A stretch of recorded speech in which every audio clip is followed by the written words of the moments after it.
I Caucasian when I was in St. Louis, and he said, man, I got to be honest with you. Excuse the language. He said, where I come from deep in the South. He said, a lot of white people don't want to see a nigga as president. I said, why would you say that? He said, I'm just being honest with you, man. I'm from the South, and I'm from the deep South, and I consider you a friend. A lot of my friends don't want to see a nigga as president.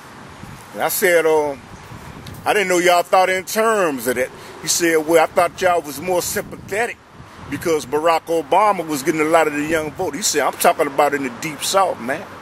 Can't have no black man running the show. Yeah, but Barack Obama... I done scratched my head when he said it. I appreciate his honesty. Yeah, but there are other, what we call Caucasians, i.e. white people, European Americans. They like Barack because his mama was white. Now, see, that's the other side. Well, I see, you know what?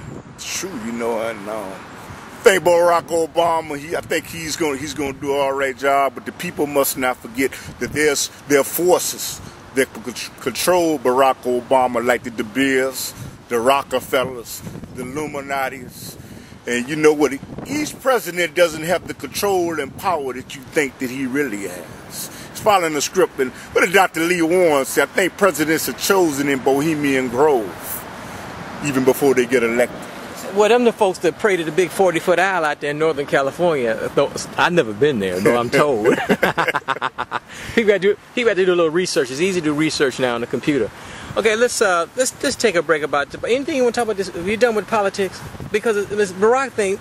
Let me just close out. The Barack thing is all I want to talk about. Is what Forrest Barack is. People think he's the second coming of Christ. He's not. He's a politician. I've said this on so many shows.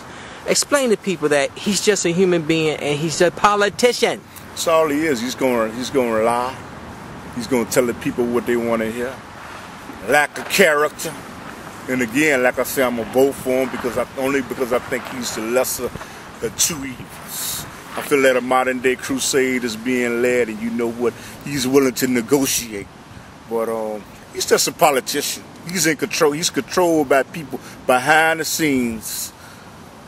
The average people that if they get on Googles, they can find out.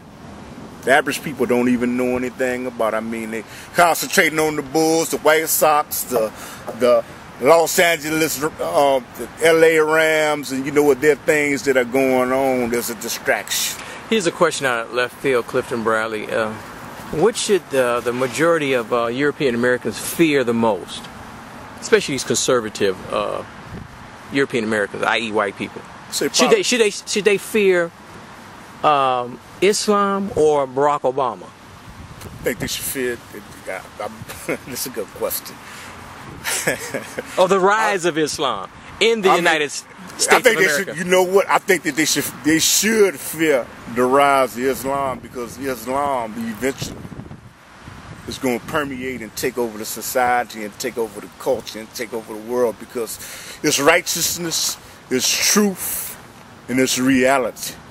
Islam is coming to your neighborhood regardless to what you think, whether the FBI is looking, the CIA is looking. But God is looking at you. Allah is looking at you. Islam is coming. And you know what the forces can do? Nothing about that. We know that you have infiltrated mosques.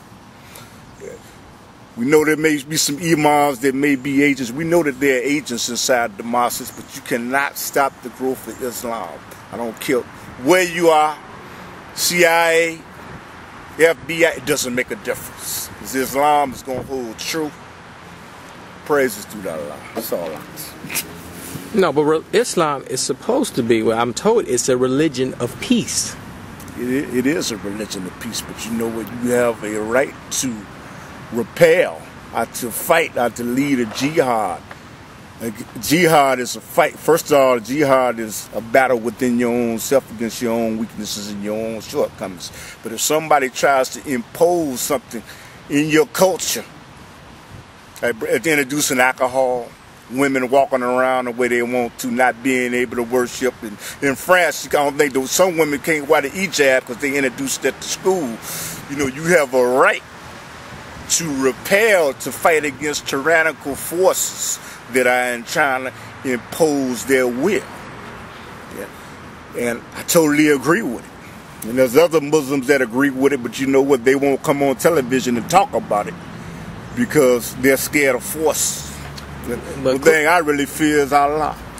I'm almost 50 years old, man. No, you're a long way from 50. Calm down. Don't rush it, man. Enjoy your 40s, man.